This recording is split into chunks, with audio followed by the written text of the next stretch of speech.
split a lot. Public hearing Put it will come to together and order. then split We have it one again. item on public hearing, is TP Ordinance 2168, an ordinance to grant a variance to Tangipahoa Parish Code of Ordinances, Chapter 5, Section 5-38, location of establishments restricted for Wise Guys Daiquiris LLC.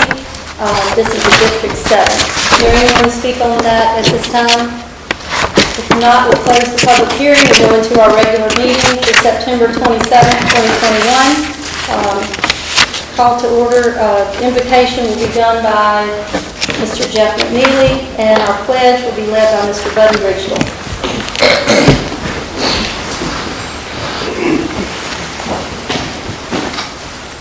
Father, we pause tonight with the opportunity to invite you to be a part of our world, our life, and all that we're doing.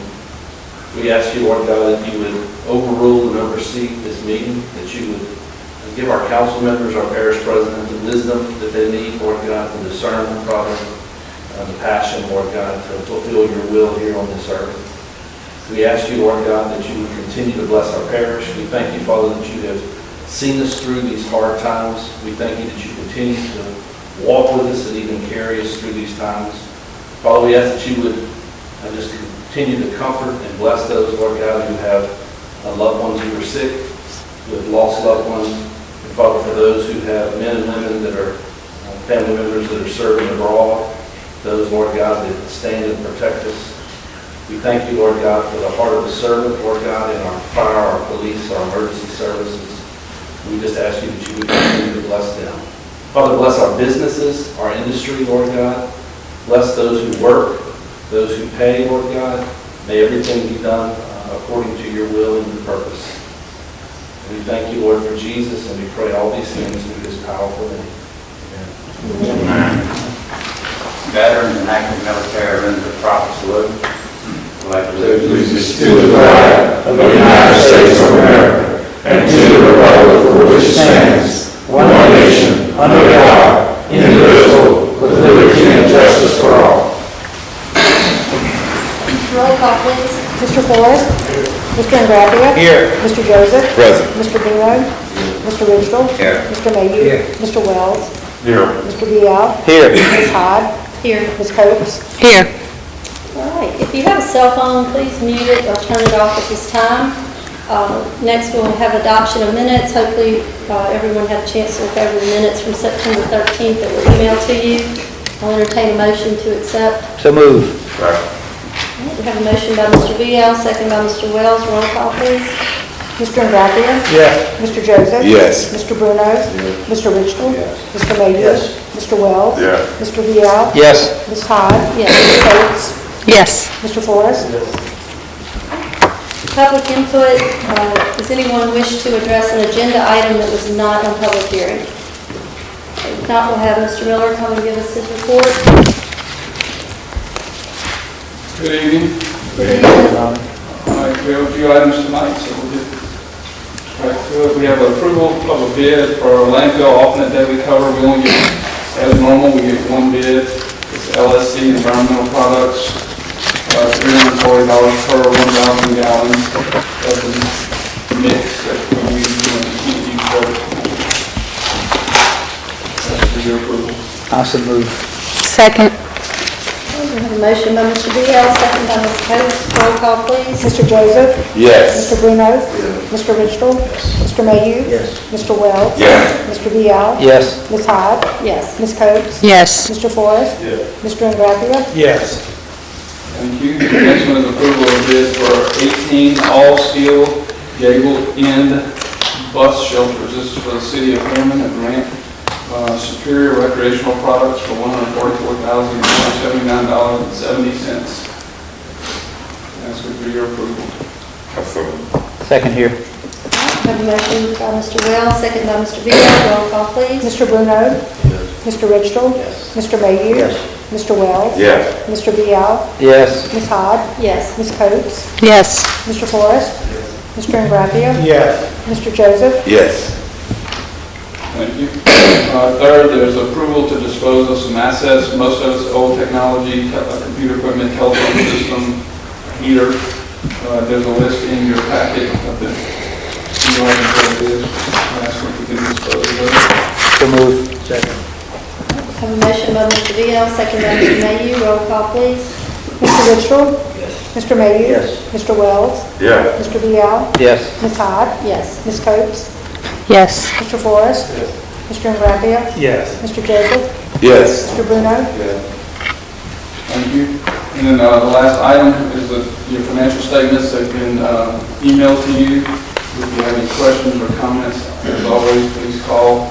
The staff will be glad to get out any information that you need. If you don't have any questions now, I'll move on to some dates. If that's okay with you guys? Yes. Okay. Basically, it's been 4 weeks ago since Hurricane Ida cleared Tangipahoa Parish. A little bit 2 hours past 4 weeks. At this point, if you look at the parish as a whole, just overall Tangipahoa Parish, we're in really good shape. We've recovered well. You gotta look at us as a whole. Things are really doing well. But then, especially when you look at the magnitude of the amount of damage that was done, the amount of services that were interrupted and taken down, we're in phenomenally good shape, and that's with our partners and everyone else. Individually, though, we look at it individually, we still have a good number of people that need assistance, that need help. And just to give you an idea, the disaster cleanup request through the crisis cleanup that we have, there are 2,842 requests. Of those, we have 29 volunteer organizations that are in Tangipahoa Parish helping those folks. 1,006 of those have already been handled. So the others are being assigned to one of those 29 members. And I'm going to pat a particular person. Bridget Bailey is heading up this volunteer group, the donations. It's a tremendous job. It's a huge job to handle all of the donations that we have received coming into the parish that people want to donate into these groups, and to coordinate to make sure that our citizens, and I'll tell you that 842 that are signed up, there's probably at least that many more, I would say, that don't know about it. So the folks who need help, who don't have the means, who don't have enough homeowner insurance, that don't have enough of their personal means to take care of it, please make sure they either call the parish or call the crisis cleanup line. I'm going to say that number out loud. And you can either go to crisiscleanup.org or 844-965-1386, 844-965-1386. Make sure that people who need help get it. If they call and register with these folks, we will match somebody up with them to make sure their yards are taken care of, that debris is brought to the road, that their houses are fixed and made habitable again, and especially for folks who are in need, senior citizens and others. There is help. We just need to know about you, and we've got a way to help. In this group, like I said, if you look at 2,800 already registered, over 1,000 of them. That was through Friday afternoon, by the way. So today there's probably another large group that was taken care of. There's a lot of good work being done in our parish by folks coming in to help us. So please pass that along. Make sure your constituents know. With that being said, if you don't have any questions about that, I'll be glad to answer them. If not, we're going to move on to the reports from our four service providers: Entergy, Charter, AT&T, and Amways. If you have questions, I'll ask them first, and then we'll move to them. I have one question concerning, in general, the storm debris pickup. It has to do with, there's some roads in the parish are public, some are private. So the private roads and the gated communities, what's the procedure for them to get stuff picked up? Our pre-bid contract included private roads to be picked up. If it's a gated community, they're included too. There's just a process that has to be, we found out. I had said earlier that if the gates were open, they would go in. They will, but there has to be a right of entry agreed upon between the HOA and DRC to make it happen. But there is a process. They will be picked up, private roads and gated, if we get it all taken care of. So we need to make sure that any gated ones are only ones that need an extra step. We just need to get that taken care of. How are those contacted? They contact us, we're contacting them, parish will take the lead there? If they're listening, hopefully that those HOA presidents will be with us, but if we know who those are, we'll get to them too. The private road, like they call it. The private road they're gonna go down, because they're not distinguishing, and only if it's gated is there a different shade. Robert, are they picking up white goods too? They will, they haven't started yet, but they will. Okay. Mr. Brennan, I have a question. The debris haul, how is that decided on where to pick up? They do it. And I haven't figured out their system, and I haven't slowed them down to ask them. We can probably get it a little better, but it has more to do, I think, with where the most debris is and the most consolidated areas first. They committed, they'll definitely make 2 rounds. They'll make 3, 4, 5 if we have to. The fewer the better, because it makes it more efficient. But we are, we know it's going to be more than 1 for sure. And the one road that I know they picked up the debris, but they were like a couple of large stumps that were flipped over in the ditch they left. And they can't stay there. I The mean, stumps are a different group. Okay. Different. So somebody picking up the These debris or trucks something? can't pick this stuff up. They're different. Okay. Different trucks pick up the stumps, different do the white goods and construction debris. Gotcha. Bridget, I got one more thing. Go ahead, Mr. Robert, this is for the people that's watching this on internet. If you have, Nobody's got it in there. if you have a refrigerator, we're asking them to please take the doors off. If you don't take the doors off, then take some duct tape and tape those doors, because if a child is playing around that, they can, once that door locks, that's it. Yes, sir, very good. Very good points. So make sure you take the doors or take them off. Right. But you're trying to get you in the refrigerator. It locked me up, yeah. This may be a missing question, I'm not sure. I haven't got any calls on it, but you got trucks going around cutting hangers. Just one here, one there. They're up and down the roads, most roads are right now. It's like they're down, like they're stretched out 50 feet apart. I figured the debris crew would probably pass those up and get the large stuff. They're gonna be getting the individual. They'll get it all eventually, yes. They'll be getting those. It's, again, they're gonna get all the big stuff, heavy stuff out of the way first. But they will come back and get Yes, those sir, just spread out. Yes, sir. And to make a point, as you said, there's crews picking up the big debris, then there are crews doing the hangers and leaners. That's the trees that are leaning, might fall into the road or power lines and the branches that are hanging. There's a whole another set of crews going around doing that at the same time. So there's 2 different groups of activity right now. In my district, I have some apartment complexes that run the road, and there's piles of, furniture and piles of limbs. Is that 2 different crews picking up 2 different things? Or? Well, 2 different times, whether the same truck will come back maybe, but right now, construction debris, for the most part, is not getting picked up. I noticed a few places that did get picked up, but it's not consistently yet. Okay. Okay. Any other questions? There's some areas on the Parish Road where the trees are laid down, they got the big stump on the side of the road.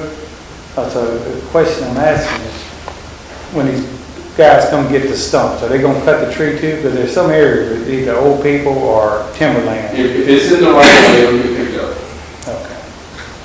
And if it's in their yards and they can't handle it, call Crisis Cleanup and the volunteers will come help and cut it up and get it to the road. Okay. Especially if they're senior citizens, people of lesser means. So we'll make sure that if you call us and we know that the volunteers will come take care of it. But I mean, They'll qualify you to make sure. when they come get the stump, they're gonna cut it off. They'll cut it off, yeah. They'll have to get it in the truck. This is for the Any other questions? All right, so if you don't mind, we're gonna move to Entergy and let them give us an update on where they are. I think today is probably a lot better day than the first 2 weeks ago. And they've been vegan since Thursday or Friday of last week. We appreciate y'all. Yeah. Oh, gosh. All right, Madam Chair, council members, Parish President Miller, and parish officials, Al DeLindo, Regional Manager for Entergy Louisiana in customer service, and I have with me Trey Granger, who's our Senior Manager for Distribution Operations. He is responsible for all of our work crews that are in the south region, of which Tangipahoa Parish is a part of. And then Chris Hammonds, who is responsible as the customer service manager for Tangipahoa Parish, and then Pam Furbos, who also works in the parish, where she's responsible for AMEET and other municipalities within the parish. So thank you again for inviting us to provide an update on the Hurricane Ida restoration. It was 4 weeks ago tonight that we were beginning to assess the damages from a nearly Category 5 storm that significantly impacted Entergy, Louisiana's electric service area, and for the most part, a good part of the state. And then 2 weeks ago, this evening, or 2 weeks ago, we were able to provide the council and leadership with just an update on the damage assessments and the work plans, and hopefully being able to return the lives of the citizens in Tangipahoa Parish back to normal. It's been a long haul during the last month. I know a lot of us haven't slept a lot of hours, and we appreciate the opportunity for us to share this update with you. As far as the restoration for Tangipahoa Parish is concerned, all customers that can safely receive power are able to do so, except with the exception of those customers on the water routes, and I'll talk about that in a second. We've also had some power outages that you may have experienced. I know there was one here in Hammond today, and I just want to kind of give you an overview of what happens. We had about 2,700 customers that were impacted because apparently a debris truck struck a line and brought it down, and so all of those customers were impacted in Hammond. It's about 2,700 customers. We have them back on as of this afternoon. But in regards to the water routes, which are a certain part of the parish, the Owl Bayou area came back on Saturday evening in Manchac. So that area, those customers are able to now take power. There were customers, about 14 customers on the AMEET River that also were able to receive power on Saturday the 25th. The following areas are the ones that are going to take a little bit longer, and so they're going to be restored in a very, step restoration, where the first area is working on the Highway Canal in Manchac, and then from there they're going to work on the South Pass as they perform the restoration work, eventually coming up to the Tangipahoa River. So there's about 283 customers that are in that area. We're expecting the services for those customers to be fully completed by the 24th of October, so it's about a month away. As soon as customers can take power, they'll start turning them on. One of the things we're asking our customers to do in those water route areas is to make sure they turn off their main breakers if they can at their panel, and then also be able to provide our teams with access to the meter once we start restoring power, so we can get to those facilities to restore the power to those customers. On the 13th of September, when we reported the status of the restoration, at that point we were at this is across the state, we were at 85% of the 697,000 Entergy Louisiana customers that had lost power during the storm. Tangipahoa Parish on that map is about 86%. We have 63,677 customers in Tangipahoa Parish, so about 86% have been restored by the 13th, and then I think we hit the 90% mark either late that evening or early the next morning on the 14th. So historically, it's always the 10% that are left over that are always the challenge for us to try to get power back on.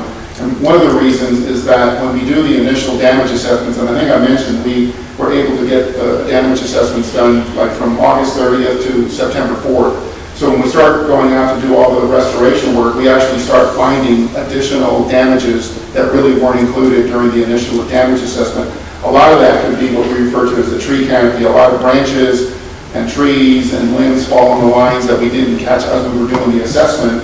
So that is additional work, and I'll explain in a second what kind of an impact that actually had on our work. And then there was the issue with the transformers. If the transformer isn't on the ground, if it's up on the pole, we're making the assumption that it's operating, but as we start to restore power, we start realizing that those transformers aren't working. And Trey's going to give you a little bit of an overview of what happened with that situation, because I guess the week of the 13th, towards the middle of that week, we started finding out that we were having additional needs for transformers, so we'll cover that in a second. But in terms of the overall impact of the primary restoration work, initially our poles, we had about a 4% increase in pole replacements to about 3,468 poles in the parish. The spans, which initially were about 8,000 spans of wire that had to be replaced, actually was a little bit over 11,000 spans. So that's roughly about 420 miles of distribution spans that were replaced during the restoration. And the span is about 200 feet per span. And then the transformers, we had about 1,162 transformers. Like I said, Trey will get into a little bit more information about that.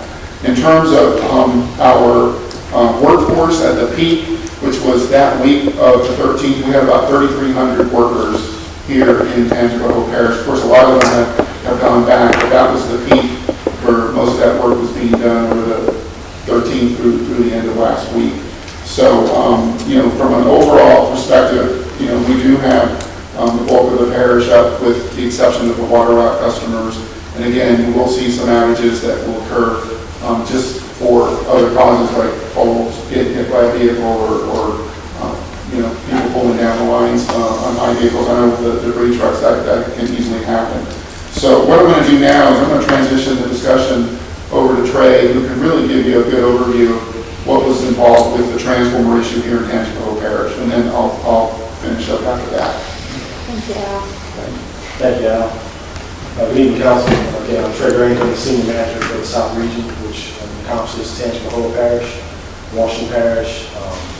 On the South Shore would be the Reserve Area, Lucky Gramercy, as well as Kennebec. So as Al alluded to, and I think the Council is well aware, the magnitude of Hurricane Ida was tremendous. It was very extensive and unbelievable. Our process when we go to restore service to our communities, of course, we go through a damage assessment phase that Al alluded to earlier. And throughout the damage assessment process, we identified key pieces of equipment that needed to be replaced, transformers in particular. As we completed the damage assessment, as a lot of my team members, the linemen and servicemen, began to restore service, we found additional pieces of equipment that needed to be remediated. To give you some facts, our initial damage assessment identified about 840 transformers. Once the line personnel began to restore service, we found a gap of about 400 that weren't identified in the front. So we quickly put a plan in place within the company to work with our suppliers. We asked 3 suppliers of transformers. We asked those individuals to ramp up the best they could. As a company, we span Texas, Louisiana, Mississippi, and Arkansas. So we put a call out to our internal folks, and we were able to shift assets internally to get them down to Tangipahoa to remediate the condition as swiftly as we could.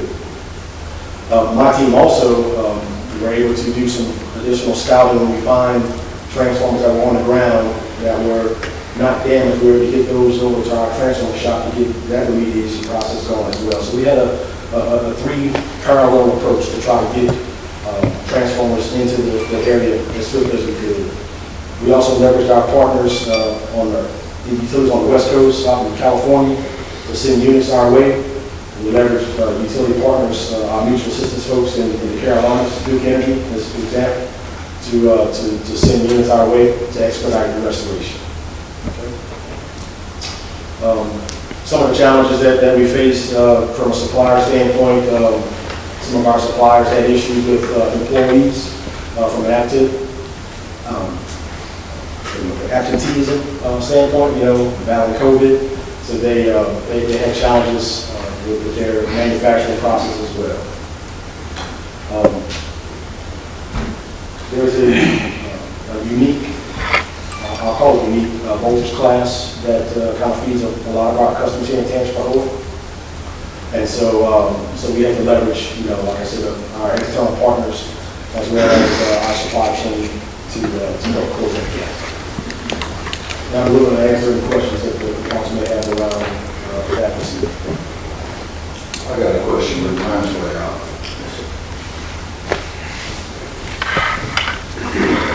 Okay, sir. Y'all said, or you said that, around the 13th, when y'all realized that you didn't have the transformers you needed to complete this. It was during that week. I dealt with a lot of the crews that were in here working for y'all. They were telling me 2 days after they were here, they didn't have a transformer.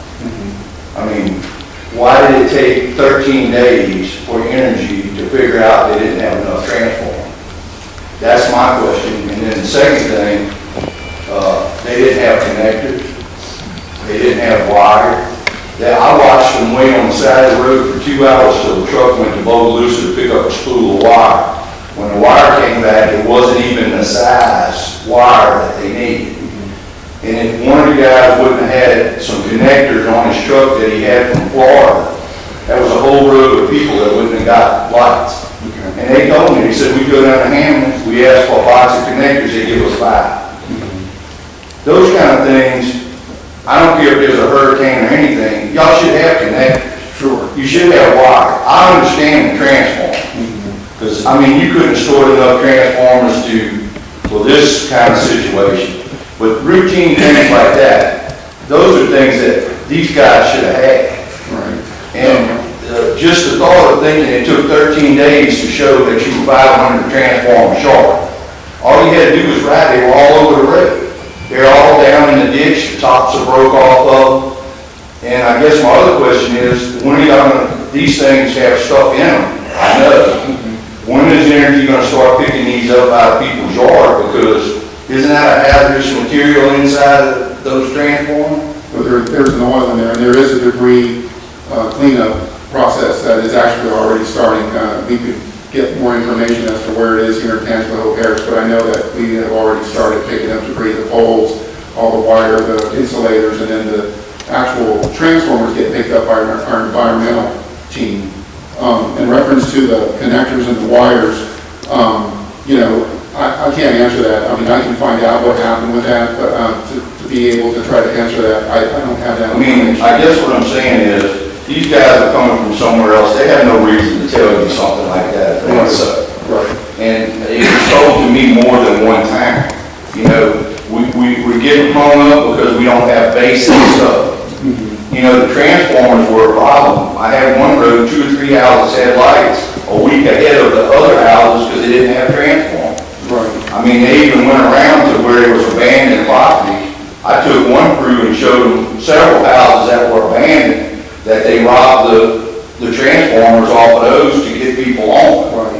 But I'm really more concerned about connectors and wire, because I know transformers are not something you can store 1,000 of. Right. But the basic things, they were waiting a lot of times for just the basic things.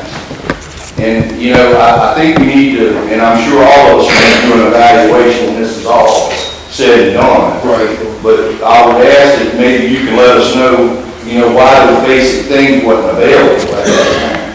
One of the things that I have, Councilman, for us to discuss, and it's in my closing remarks, is a lessons learned. And I think it's important that we sit down as a company, as well as with the council and the parish leadership, to go over those issues, the things that didn't go well. Because you're right, if there were concerns from the workers that they didn't have certain materials, we need to understand what happened there that caused that event to. But I do want to say this, and I mean, the magnitude of it was great. But let me tell you, the people y'all brought in were all top notch. They worked, and it was like they were putting their own lights on. And they became part of these communities, and a lot of people took them in and did things for them. But the crews that y'all were contracted with were great people. And to do what they did in just a few days like they did, it was amazing. And I do commend y'all for signing up the crews y'all did, because they were through rain and everything else to get people's lights on. Yeah, I think we had workers from like 40 states, about 26,000 total, workers that were in Louisiana. Yeah. So, but we'll follow up on the situation that you're asking about. Any other questions for? More of a client services customer question.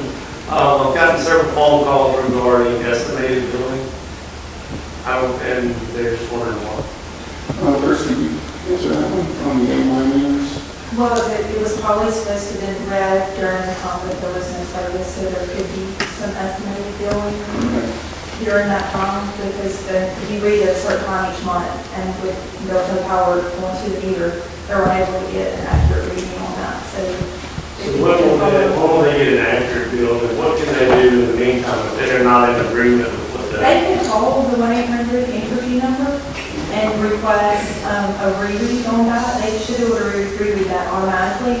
And if an adjustment is needed, then we could definitely adjust If that. their power's back on, they can get it read now? Yeah. Yeah, it's all automatic, so it can be read internally. And here are the two readings to see. So for how long it's gonna last, it should be over with, estimated it should be over with as long as they have power. If they have power, then there should be no issue with estimation at this point. Thank you. I have just a little follow-up on that. Are they all going to be estimated? Is that what I'm hearing? I read a note someplace. I don't know who I'm asking this question to, but will they all be estimated? It probably depends on the date that their read is normally taken. So if their scheduled read date was within a couple of days and the power was out, they'll probably get an estimated bill. If the consumption was being calculated by the meter. These are all smart meters, right? Yes. Correct? Yes. So tell me how that works. I mean, it's not automatic reading. You got to go read these meters. I didn't think we had to read them. No, it's done electronically. That's what I thought. So why are we estimating that? Just done electronically. Because there was no power. The power was out, so they couldn't couldn't attach. Yeah. The couldn't meter runs on download. power that is being supplied, to the home. Okay, but the power's back. They can actually get the So reading. we will get an actual reading. You should Or we're get just an saying in that actual little short window of possible opportunity where there was no power. Correct. I think is what I'm hearing, okay. Correct. The reason I'm asking, some people's power is off, They'll get an estimated bill. yeah, even though they're getting no power. Yeah, but I think to Chris's point, if there is an issue with that, the customer can actually call the 1-800 energy number to say, look, we haven't had power for a month. We shouldn't be getting billed for consumption that we haven't. And not to used. use me as an example, but I am an example of that. Okay. Because I don't. My Okay. power's off, been off. Okay. So it's up to the customer to call that in, is what I'm hearing. If they get the bill, yeah, if they get a statement that has an estimated bill on it. 100% of energies, the electronic readers, or do we still have some of that? I think Tangipahoa was all AMI.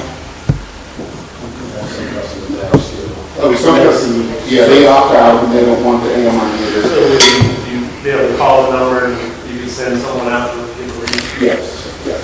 Mr. Navy? I just want to thank y'all for your hard work and efforts that y'all put out. I know some people, without it for 7 or 8 days, they said they never will get the electric back on, and they're pretty disappointed, but overall, what we will give them, I think everyone this one. Thank you. So the waterways, which you said, so we have been spreading the word for everyone to flip off those main breakers, but you said something about giving access, and also the camps that are totally gone, there's nothing there left, you guys are going to handle those connections, correct? Yeah, we should be able to Okay. install the services once the customers are able to rebuild. Some of them are not rebuilding. I mean, they're gone and they're They don't not, plan. no, there's some that's not coming back. But the required access that you mentioned, can you kind of explain what you meant for that? So if you have overhead service to your camp, which I'm sure They all do. of the people do, we need to have access to the actual meter pad. If we have trees and debris that have come down and have the service cables in a bind and we can't access that part of the facility, that structure, we're asking the public, the owners, to make sure that we have at least a 5-foot path so the line personnel can get in and access the meter pad and location. Okay, that may be a challenge, but we'll check on that, because some of them, the debris is very bad, so. And one last question. So I have a customer, I mentioned on one of the calls asking about who put the pole in their yard and was told that that's part of the customer's responsibility. Then I found out it wasn't. But now that customer has an ENT flag on that pole. Do you know what an ENT flag is? So they went on the front of that pole, they stuck a stake with an orange wrapper and put ENT pole. So she doesn't know. So they're gonna take her pole down and replace it now? I can take the address and do some research. Okay, let's do that after the meeting. Sure. Thank you. And y'all did a great job. We're very impressed with, I know it was a lot of stuff going on, but y'all did a very good job for the amount of time. I did want to follow up on a couple of items, and it relates to what you were just asking, Council member, is, who's responsible for what? And this is a flyer, and we'll leave copies of this for you. You can download it from energystormcenter.com, and it basically just gives a description to the customer what facilities they need to get an electrician out to fix before the services can be restored, if you have above ground or underground service. And I know the parish is, I believe they're waiving the fees for the electrical permits, but they still have to go ahead and complete that so that we can restore power once it's safe to do so. So I wanted to make sure that we covered that. And then from a billing perspective, one of the things that our company just announced the other day is for the 25 parishes that were impacted in the storm, we're going to suspend disconnects and waive any late fees at least through the end of October in the impacted areas. So we just want to make sure customers know that they can not be worried about being disconnected for not paying the bill. And then we're also setting up deferred payment arrangements that are above the normal period that we do just to help customers out. And then we do have a program for customers that qualify with income guidelines. It's called the LIHEAP, Low Income Home Energy Assistance Program, that is actually administered by the state, but it's operated through local community action agencies where customers can actually get their bills covered based on their income guidelines. So we wanted to mention that. We did have a customer information center, a mobile customer information center in the parish on the 11th and 12th. One was in Amite and one was in Hammond, just so that customers could come and get information about restoration services. So we wanted to mention that. And then the final item, or next to the final item that I wanted to acknowledge, Councilman Bruno, is really the lessons learned.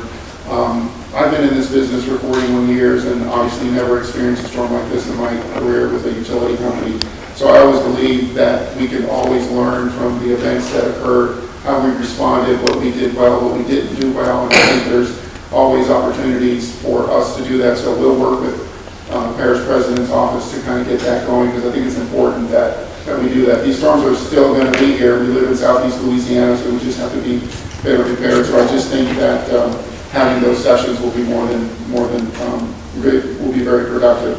And then finally, I would like to thank the Parish President's office, the council, because you are the representatives to your constituents in this parish, and so they're looking at you to provide information. That's part of your role. And so I want to acknowledge publicly that we feel that you were doing everything that you could on behalf of your constituents to try to get information about what was going on with the power. You can't really get light back going on until the power comes on. So we want to make sure that you understand how much we appreciated that outreach. A few of you have said, hey, I didn't want to bother you. You weren't bothering us. That's really our job. So I want to mention that publicly, that no matter what, we're here to try to help. And so I appreciate your understanding with us. And then finally, I think I wanted to have Chris, she wanted to have a few words to speak to the council and Parish President about the work that we did. But I do appreciate all of your time. I had a chance to meet some new council members, which is really nice. And sometimes the situations were a little bit challenging, but we figured at the end we were all doing the same thing to get to the same goal at the end of this restoration and get everybody's lights back on. So thank you very much for allowing us to come in. Thank you. I just wanted to personally thank each and every one. You were all a tremendous help at Entergy, and I just wanted to say on Entergy's behalf, thank you. We could not have done this without each and every one of you, and it really was a team effort. There was not one thing that we needed that you did not provide, and I just really want to say thank you. Like Al said, our customers, the restoration is complete with the exception of the few that, can't safely take power. Just want to tell you, please continue to reach out to Pam and myself with any issues or concerns that you may have going forward, because we're still here and we're still working on the cleanup process and different things. So again, thank you so much. Thank you. Thank you. Thank y'all, appreciate it. Now we'll bring up AT&T to give us an update on their restoration effort.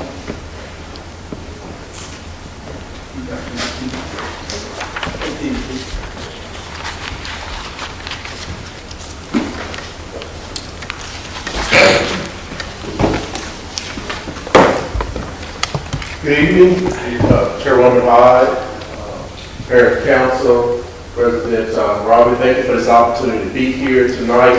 I'll tell you, it's been a long 29 days or so, and we're still looking forward to the next 30 days that we're going to continue to work to restore services here in Tangipahoa Parish and throughout Southeast Louisiana. I think it's important for me to tell you about how we prepared in order for me to give you an accurate response to Hurricane Ida.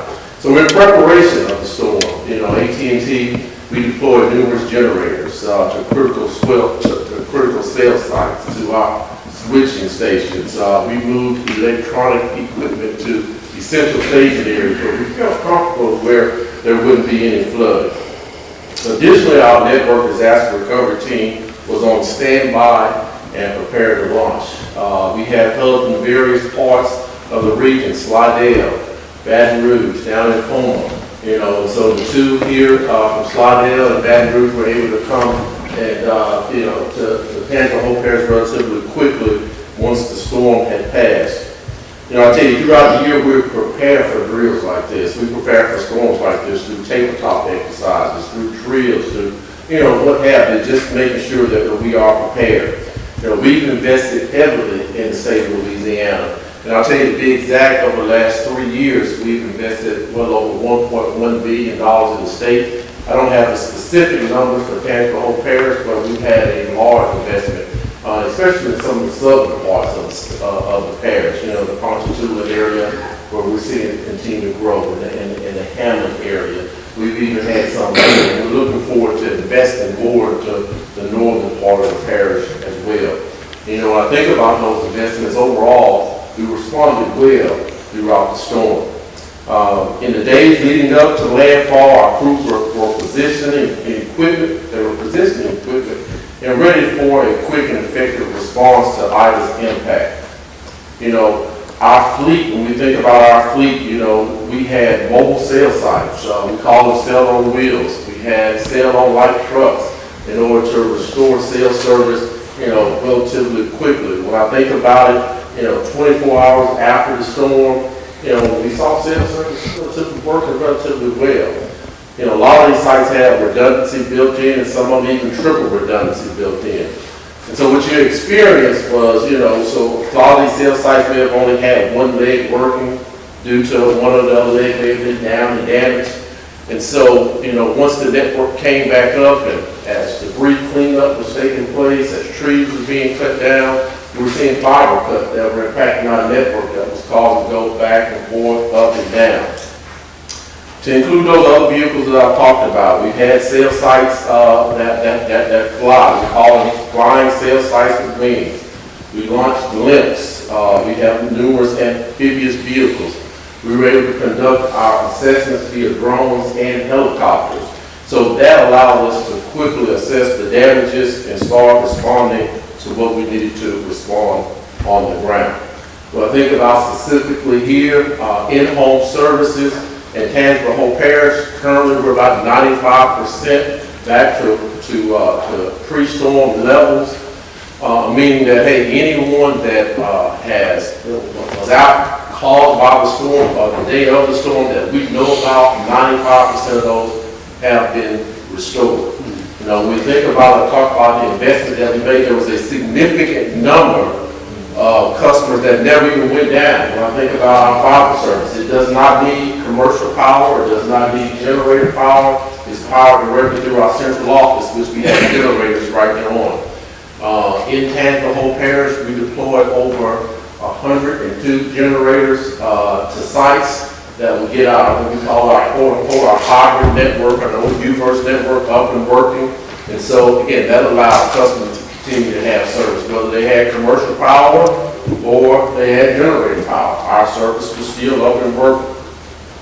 While equipment that serves our neighborhood can be powered and online, we may not be aware of specific in-home service impairments. So again, if customers are having issues, they're continuously having issues, we ask them to call in. Now, I'll repeat this number, 1-800-288-2020. Again, that's 1-800-288-2020. They can use my ATT app, or they can go online and chat using att.com. In addition, disruptions to commercial power, so again, if you don't have a generator, and as power goes up and down, I heard, the energy team in a fabulous presentation say, sometimes you still may see this, it can cause surges to the equipment. So if you're seeing your service go up and down, again, it can affect service if you don't have the equipment or a generator to plug your equipment in. From our wireless network perspective, right now it is functioning at pre-storm levels. Again, as I said earlier, one of the things that was affecting the storm throughout, sort of the early days after the storm, we saw numerous power cuts that would take service out. And we were able to restore them quickly. I think, we see some cell sites that go out, we were able to get those fibers re-spliced and service back up within, a matter of a few hours.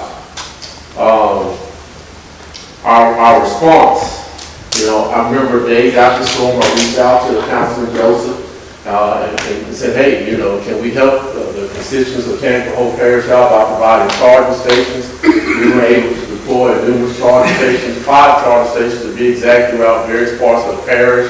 I know some down in the south, and then we got a few questions of, hey, what about us in the north? And so we were able to deploy some up in the northern part of the parish.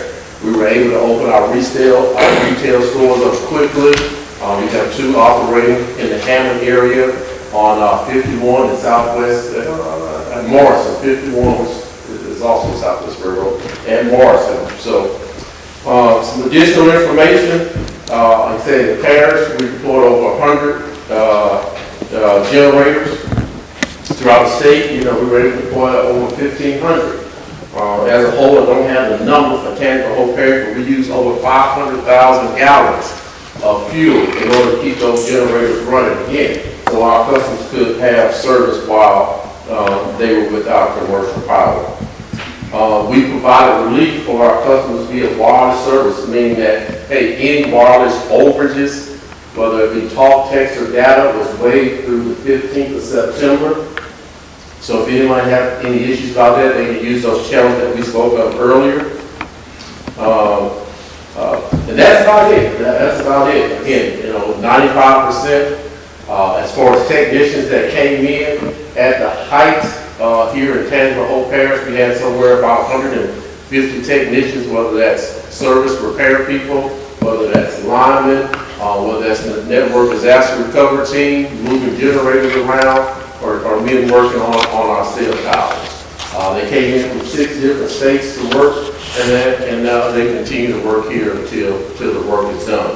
If customers were to call in today for an appointment, we're right about a 5-day interval. So you call in today, realistically, it could be 5 days before someone comes out to your service. Now, the guys are working, what we call our 13-1, working 13 days on, with 1 day off, with a minimum of 12 hours a day on the job. What questions do you guys have from me? Mr. Ridgeville. That 95%, is that landlines? Yes, sir, that's landline. I must be in that 5%, so I call that number. Yes, and listen, if you have anything specific, also reach out and we can do that. What type of service are you down? Our landlines. Okay. when I say what type, I'm gonna say landline, talking about like home phone or internet or telephone, okay, yeah, if you have any issues, definitely call in, or like I said, I can reach out to you. What we've been seeing, if, you know, some of the service drops could have been pulled away from the home. And so, you know, as the guys go and they reattach the cables to the pole, and again, we do have a lot of cables still down. And we talked about supply shortages earlier. Some of the things that we've seen supply shortages of are attachment, the hardware that actually goes onto the pole. And so as soon as we get this hardware here, we're deploying it out, getting that cable off the ground and getting it back onto the pole. But again, as far as the house hardware, that's totally different. You know, I don't want to speculate on what your specific issue is, but I'll be more than willing to assist you. I think you guys did a good job, Eric. Thank you, Councilman. Thank you. Thank you. Thank you for coming on the calls and keeping us updated. We appreciate that. Thank you for your leadership. Again, I thought Tangipahoa EMC calls with relatively smooth.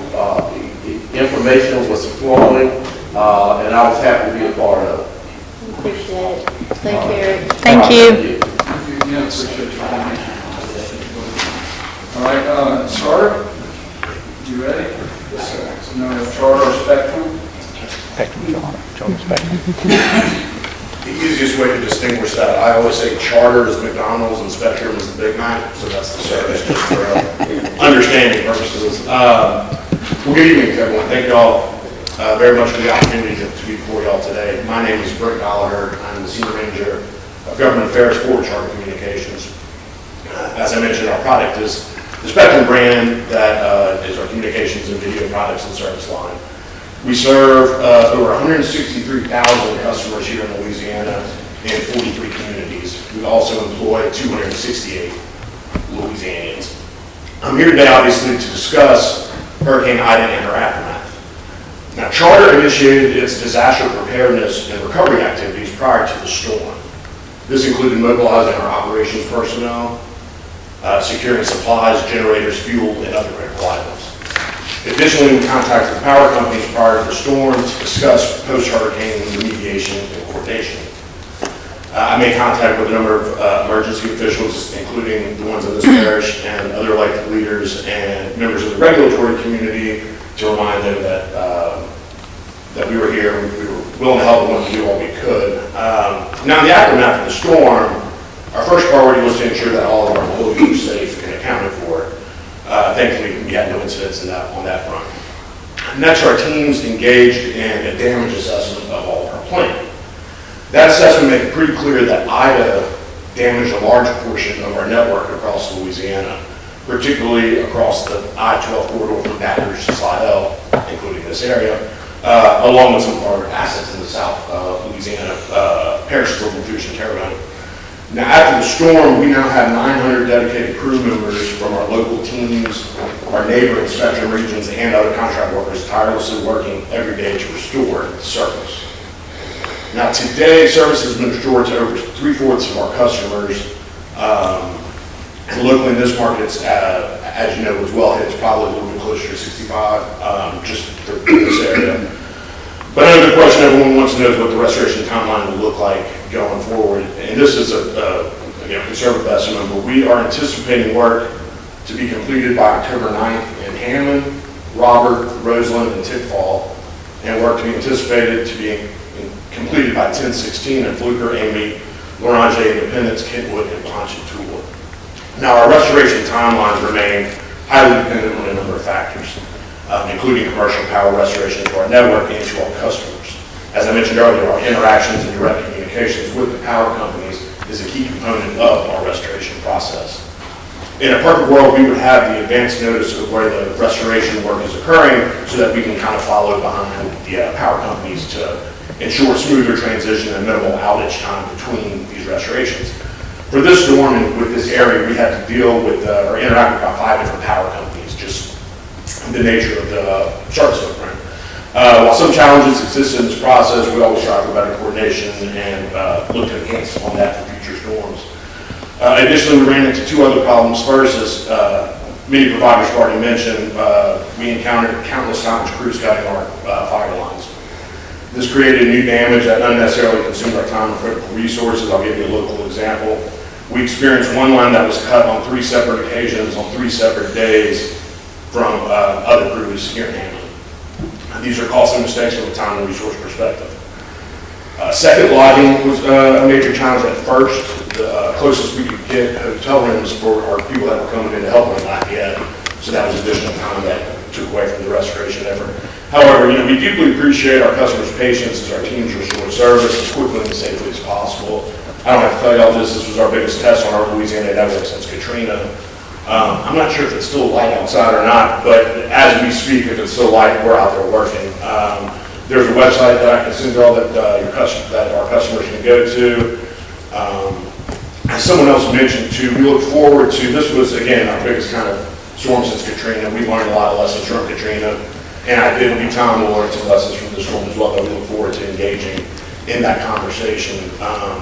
Finally, I want to once again echo what Eric said, and thank President Miller and Dawson and Dickey, and those calls have been tremendous. I can say, having worked in other areas as well, this is top notch from a service standpoint, so y'all are to be commended for that. I could go on, but I'd like to hear from you. I know I'm sure there's been some issues that I've heard about anecdotally. The councilwoman actually just told me of one that that was raised to my attention, so I look forward to kind of helping with it back and forth. Mr. Chairman. Sir, if, I know the answer, but I'm asking this question for the benefit of any of those that's looking at it on the internet. Okay. If a customer is seeking a credit, what number should that person dial? I can, you want me to send that to you, or does that use, can I send it to you, is that easier, or? Yeah, I'll give you my card. Okay, yeah, I can send it to you. Just so you have a reference. Okay. Everybody wants that number. I can send it around to everybody, yeah, just so y'all have it. Everybody wants that number. What I had spoke to him about before, just so it'll be on the record, Sure. there's no way for people to know when their service is restored. It's not like electricity where you see your outdoor lights come on or your, Sure. the neighbor's lights are on and then you know you have an issue. My mom's in a subdivision. She bought an HD digital $150 antenna to be able to get TV. And it came in over the weekend. She didn't know that she'd had her service restored since Friday. She found that out yesterday morning, or this morning, that, unless she went and turned it on or tried to use her computer. So just the communication, how can people know? I mean, I'm checking mine 24/7 because I'm chomping at the bits. I can't work without my internet. Sure. That's positive feedback, and that's something we can certainly investigate, look into kind of better ways to do that, so you're made aware of it in a more timely fashion. Yeah, and just like Entergy, we're getting text messages and emails constantly, giving us updates. Yes, ma'am. I haven't gotten anything at all from Charter to let me know, when to estimate my service to be restored. So communication is a big thing. Okay, thank you. They sent me a lot of text messages. I didn't get any. Really? Maybe. I don't have Charter for my cell phone, maybe that's why. And My district is predominantly on the midwestern side, Pumpkin Center Baptist, toward the Livingston line. When are they getting restoration with internet and TV over there? 'Cause That'll I be- get calls today, they still without. Yes, sir, and we talked about that closer to, for that area, that'll be on the,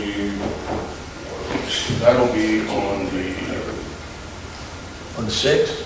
no, he said the 9th or the the 16th 9th or or the the 2 days. 16th. That's estimated to be within the 16th range, but again, that's on the So by the 9th, they should have it restored. 16th. 16th. But again, that's the bar estimate, we're hoping that that's going to be pop. We don't consider it fully restored until everything is restored, so even if there's one node that's still out and 99% of the area hasn't, we still consider it. Not I have a question. So where there's a splice, is it correct that there's some kind of box that goes around there? Like when you splice the lines together? There's something that goes around that splice? All right, so there's been... Well, there's areas where the lines were cut and they've just been hanging, and the linemen are saying, well, we're out of parts, so we can't come back. We don't know when we're going to come back. So one direction of the road, they've been up for almost 2 weeks, and in the other direction, they still don't have it. And the lineman saying they're out of parts, and then a repairman went to a lady's house to fix hers, and they're like, oh, we're out of amps. So we don't know when we can come and finish your personal house when it comes. Oh, I can give it to you after the meeting. But I'm just kind of curious, are you kind of in the same boat where you're waiting on parts as well because there was such a massive damage? One last question. So some of my roads in my district have new Entergy poles. Now, there's still old poles still there with charter lines on them. And some of these are, you can tell they're starting to rot, and is there ever going to be an instance where y'all are going to switch them over to new poles, or y'all going to update the poles that are rotten? That will be separate from the restoration effort, but that will be another activity, I guess, if you will. But the focus is on restoration right now, but we're always maintaining and doing that. Because we just have some old poles that are just kind of standing there next to a new pole, so I'm just kind of curious. Okay, yeah. Thank you. Thank you very much. So you said, you made a comment that these dates of October, quite frankly, way too far away. I'll tell you that's unacceptable. Number two, but you made a comment that if we have commercial power for all y'all's equipment, is there any way you don't have power? Because we're the people sitting right here that can make that happen. We're good. Okay, so you have commercial power. What will it take to reduce that time from October the 9th and October 16th to September the 30th? August the 30th. September, I'm sorry. September. I'm sorry. You said October? I'm sorry, I missed September. I do apologize, Mr. President. So what months are we talking about? 10/9, so I'm sorry, October. October 9th. So what do we have to do? What resources do you need? I'm sorry, I was. Let's talk to your upper management. What do you need and your local people need to get that date to the end of this month? Okay. Since I can't figure out which month it is. What do we need, what message do your upper management people need to know that your folks on the ground are killing themselves? We know it. 12 days, or 13 days straight, 12 hours a day. We know that they're killing themselves. What do they need to be able to cut those dates down to make this a week from now instead of Parts. About another 2,000 employees. And y'all have 150, how many you say? I'm sorry, I'm getting confused, but how many y'all have? 900. Do we need another 900, another 200? What supplies do you need? Where do we need to help you put pressure on your folks? And with two things on that front, I'll say that was a safe estimation. By and large, 75% will be up in 3 days, and we just have that. You're talking that 25. I understand completely. I don't have those service, but I'm just saying, if I'm sure those 25%, I don't care, so. Yeah. Let me see if I can adjust these. What would it do? But again, I'm not fussing at you, I'm not fussing at you like guys on the ground, we're fussing to your management. I don't even know where your headquarters is, but maybe they need to decide to come here and see what we're going through to help your people do their jobs better. Sure. Okay? Yes, sir. And if I need to call them, I'll be glad to. I'll call their CEO, I'll call Demco's CEO, I'll talk to all the CEOs of everybody, and I'll be glad to call your guy. I don't mind. Okay, thanks. To help y'all out. I don't understand the process. I talked to some guys out in a bucket truck and asked them, did they give me an estimate? They said, we don't know, we're just hanging wire. And somebody else will come behind us and splice it. And then Spectrum will come behind them and hook you up. But then I was told today I have to call a service truck, which will be a van, not a bucket truck, to come back and actually hook me up. So that's 4 crews. Yeah, well, unfortunately, it's not an easy task to restore, so it does take multiple people and multiple different items that have to accomplish. As far as the work, I'll have to talk to you on your work. Can I talk to you offline on that? Sure. So I can learn more about that. Yeah. See, if you would draft like you used to with a pencil and all, you wouldn't have to do that. See, I have the technology end of it, I've been fine without it. Still got a note. John Dunnington wouldn't know what to do. He doesn't know. Well, that don't help me when I need to call Canada. I'm like, it's pretty quiet around my house. You got the fence, make sure it goes, and you're in good shape. Get your pencil and get your slide rule and start drawing like you. Thank you. All right, and we have, our last folks, our first provider to give us the report is going to be hand waste. I think the news is a little bit better today than 2 weeks ago. Come on, Come on, Dustin. If he smells, that's because he's been on a truck. He's smiling, that's Not what's today, not today, getting back to normal. Good evening, sir. Yes, last 30 days have been the most difficult I've ever seen in my career in the industry. And but we did make some changes after the last visit, the main one being bringing in internal crews from our company over the weekend. We did, I think it was somewhere in the neighborhood of 10 trucks 2 weekends ago, and it was more like 15 this past weekend. And we are complete with the first wave of getting everybody their storm pickup. I'm sure if there's any loose ends out there, well, he's gone, but Ken's audience would have let me know, I believe. But so I just wanted to kind of touch on a couple of things. One, to that point, I do anticipate you'll probably have one here and there, you know, they haven't gotten me since this or whatever. Please keep sending them. We're back on, we started Monday routes today and completed Monday routes today. So we're back on schedule, which I'll speak to that in a second too. I did want to clear up something from the last meeting because there was some speculation and confusion on the numbers. The percentages that were given at the meeting 2 weeks ago included the parish as well as the municipalities within the parish. So that was city limits and outside city limits customers. So it was one bulk number. So when the number of 80% came out, obviously those of you that are sitting here looked at that with raised eyebrows. It was an accurate number. It just wasn't broken out municipal versus rural or parish.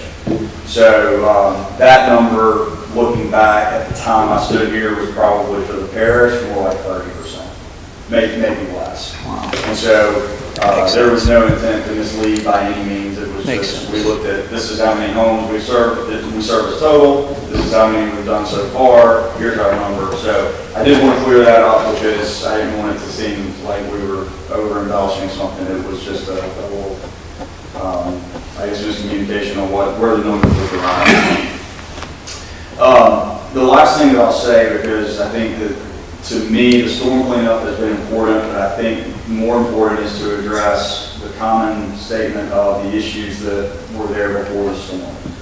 And so we can get all the storm debris cleaned up or the storm garbage cleaned up, and that's one thing, but it's important that we don't go back to the same issues that we had prior to. That was largely, I mean, we've had our staffing issues with all the things that we've discussed, but a big piece of that was just a routing imbalance. And I talked to a few of you before the meeting here and explained, you know, that when we add customers and experience growth, it's typically in that southern part of the parish. I mean, we get growth all over, but for every one that we get in the north, we may get several in the south because of all the development in the Vigo and you know, Ponchatoula area. And that's all Monday service. Some of it goes to Tuesday, but it's mostly Monday. And we were quickly in a position where Monday was our biggest day. And that's not where you want to be in this industry. You know, when you look at getting employees in for the weekend, having trucks up for Monday morning when you haven't had maintenance crews in over the weekend, Monday needs to be a little more manageable. So we have started that process, and we will be communicating through our call fire system as well as updating some parish maps with your districts and what days those are serviced, so the customers will get notification if they're being moved. We've tried to move as little as possible, but we did two things. One, balance it out, but two, try to, you know, we would always start Monday routes in the bottom of the parish, and then the body would move up and finish in Trent's area. Well, that was a struggle in itself, because if you were up there towards the end of the week and you had an issue that you needed attention to, well, we're on the other side of the parish now. So I think by going through and balancing these out a little better, you know, my goal was obviously first and foremost to get this stuff cleaned up, but then we've got to do some things different going forward. So those are the moves we've made. I think I talked to pretty much almost every one of you during the process. And hopefully, we'll continue to. If you have anything, as I said, that you get calls or emails on, we certainly want to make sure that we're, getting all the loose ends tied up. I do think that, for the most part, I think everybody's phones are calmed down, at least for garbage. And then if the routing process works that we put in place, I think the rest of it will go away as well. I have a question. Yes, ma'am. Are you going to get a new phone number after this? I am. Can I get what? A new phone number. Can I have it? You can have it. All of you can have it. Mr. Judge? But Dustin, I'm glad to see the Independence office back open again. Because I went by there and the ladies were very accommodating. I told them what the problem was and they said it'd be done this weekend, and sure enough, it was taken care of. So I appreciate that. Thank you. We did have several, I know Buddy had one yesterday that he called about, and I think before we could get off the phone, it was, I think you maybe talked to Carlos, but it was being handled. Took care of it yesterday, actually, or something. Yeah, we had 3 routes to do. Our plan was to knock it all out Saturday, so everybody could have a day off, but we did have to run 3 routes yesterday just to finish it up. But, it's been rough. The first day we turned up, we were able to get our phones back on. Our call volume was around 1,900 calls that day. And, but it slowly went down by, I'd say on average about 200 per day. And, it's been very good. You said good. You ran Monday routes today. Did you get done today? Or all Monday's routes done? It should have been completed, Monday completed. Yes, Monday was completed today. I have one comment. The other organizations have talked about this too. I'm sure you guys are going to take a look back at this, what happened during this process during the hurricane, take a look back and see what we can do better next time, or? Yeah, I think. I'm not asking you what that is. I'm just saying. But to your, the first thing that I've thought through is how can we, in a situation where our phones are down and internet, how can we get better info out? And it's almost impossible. I spoke to Washington Parish about this last week. It's almost impossible to say we're going to be here on this day. But I think that there is a balance between saying that and saying nothing, right? So I think that's probably one of the bigger things for us. I thought I was going to be chewing on you a little bit, but I wound up getting some calls from people that the garbage was picked up. Yes. My phone blew up all weekend long, and naturally we couldn't get y'all over the weekend.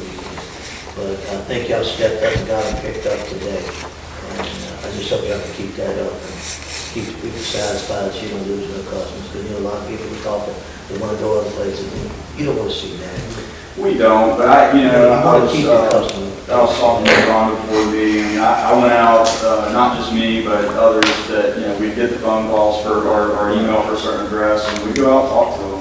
And, it'd go from, their head was in one place, and then we'd get there and talk with them, and they would, all right, we're gonna stick with you, and, so. The main thing is be straight up with them. I think if you're straight up with them, I think they accept that. Right. And just saying, look, it's going to be tomorrow, and then you're not going to be. If you're going to be 3 days, you got to tell them it's going to be 3 days. That's right. Keep up the good work, guys. Thanks, sir. Justin, first I want to commend you guys, management, thank y'all for bringing in extra trucks. Y'all said you'd do it, you did it. Appears to be caught up. Like you said, there's some onesie-twosies out there that just got overlooked, that you've got out-of-state drivers here don't know that you have to take that little right to get those last 2 over there. If that happens, or we know it's happened, they call your offices and y'all are able to answer the phone now and y'all get right on those few that are out there. Okay, well, we appreciate that. I think that's really all I have. Again, thank y'all for management to help you guys on the ground or killing yourselves. Thank you for doing it, and let's just keep it going now. Appreciate everybody's patience. Thank y'all. Hey, thank you for answering your phones Yeah. and responding, because I've had a few that just ignore us, so, as rough as y'all had it, you answered and responded, so, thank you. All right, we're going to move into regular business. The first thing under regular business is Mr. Junior. He's going to come and give us your update. 2 minutes, Jay. 2 minutes. Anyway, we had a report that total assessed value for the year 2021. coming off a tough year, you mind telling me, coming on the heels of the pandemic, and anyway, the value, we've locked in our values, and the value for 2021 is $876,693,813. That's a 3% increase from what we had last year. And in the report, we have steadily shown steady growth for the last 16 years that I've been here. Okay. We were showing signs of coming back dynamic, increasing value. We were noticing sales coming in 3 months or less, okay? And then the storm hit. Yeah. So we're gonna have to, we'll probably pick up on that next year. We're probably gonna have to deal with storm damage as well. We have experience from what we had to do with Katrina. Katrina happened pretty much around the same time. I know that if we wanted to request a delay of report and reassess because of the storm damage, we had that option. We had the option again this time, but there's a way we can handle the damaged properties, and that's through change orders. We went through, it was already into September, so almost the whole year's gone, so the taxes that would be due for 2021, we've already telling people just go ahead and pay them. If you do have damage to your structure, get with us, because we can reevaluate and move that forward through 2022 and help out that way. Anyway, you break that bigger and better things. $2 million down into each individual property. Very carefully.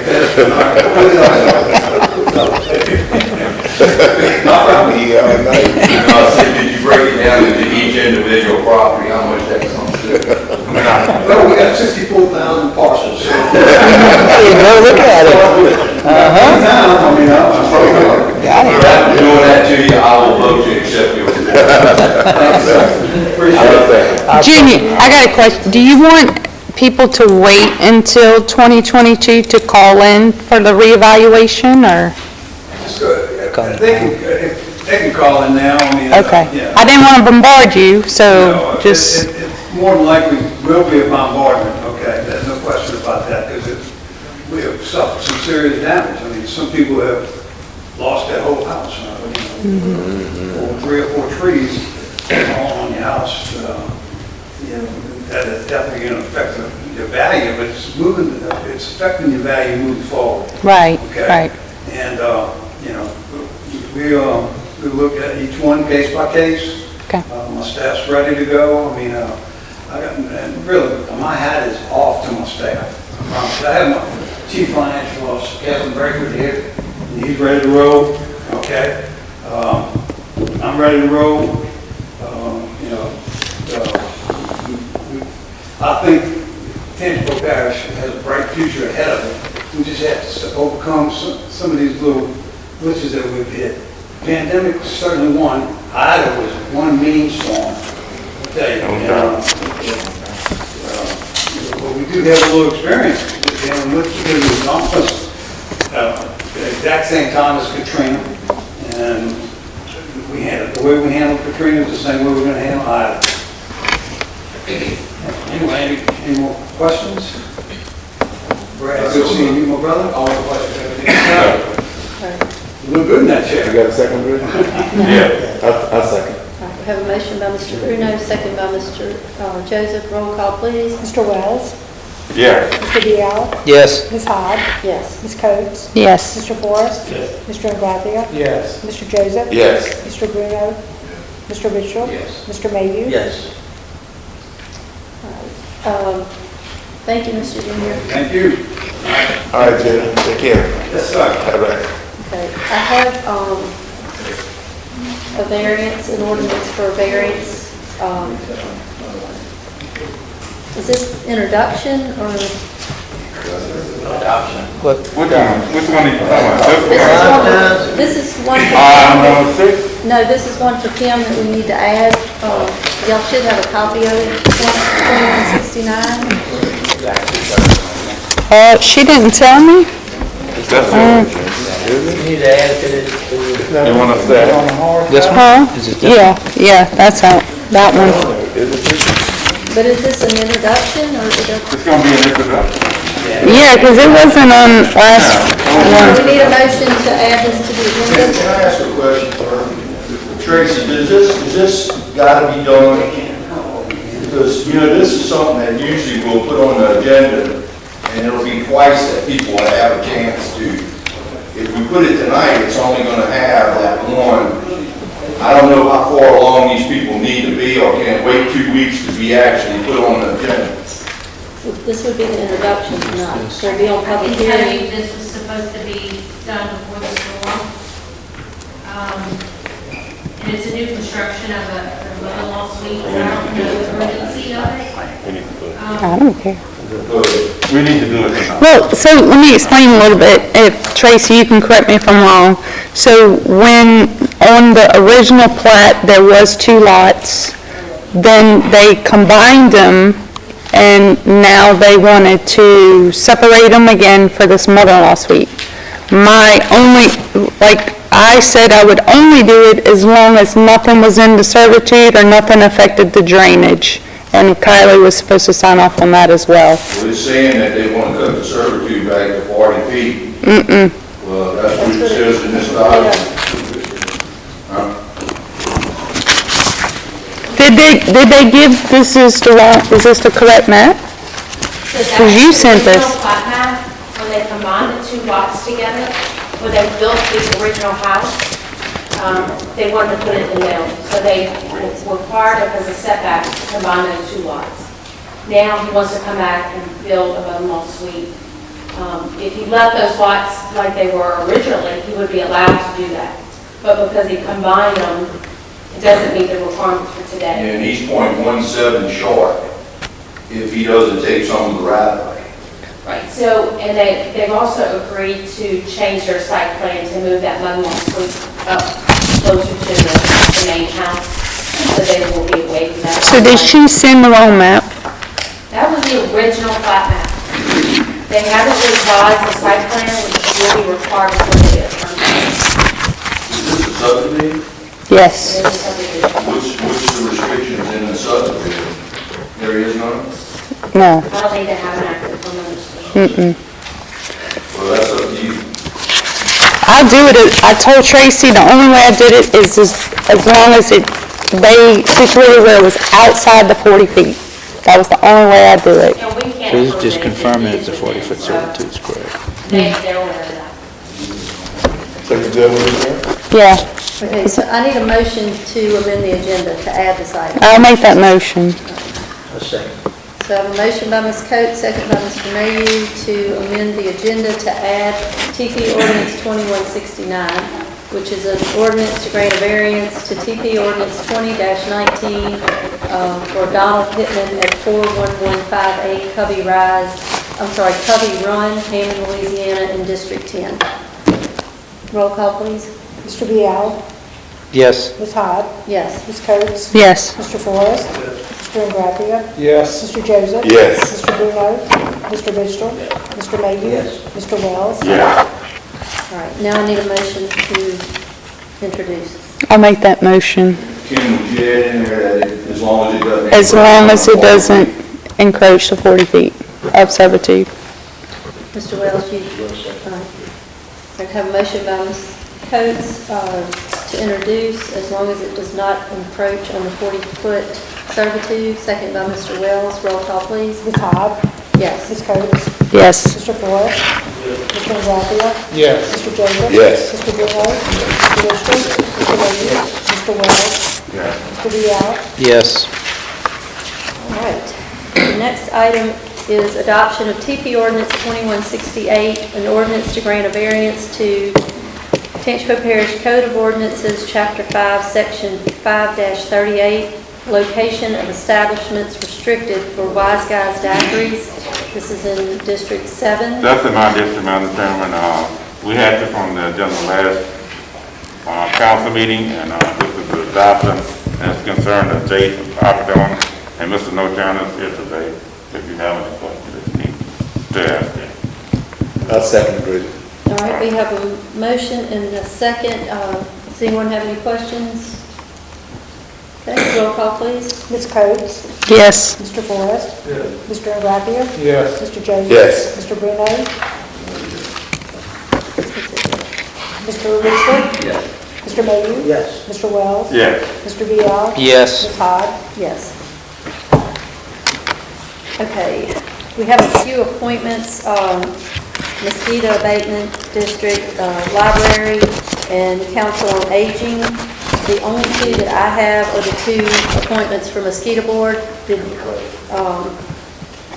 Yeah, library board is mine, I'm not prepared for that one. Okay, and then I have, the other one is Council on Aging. We have several. I have one coming up in October. Okay, so y'all will have those on. No, I don't have one. Okay, so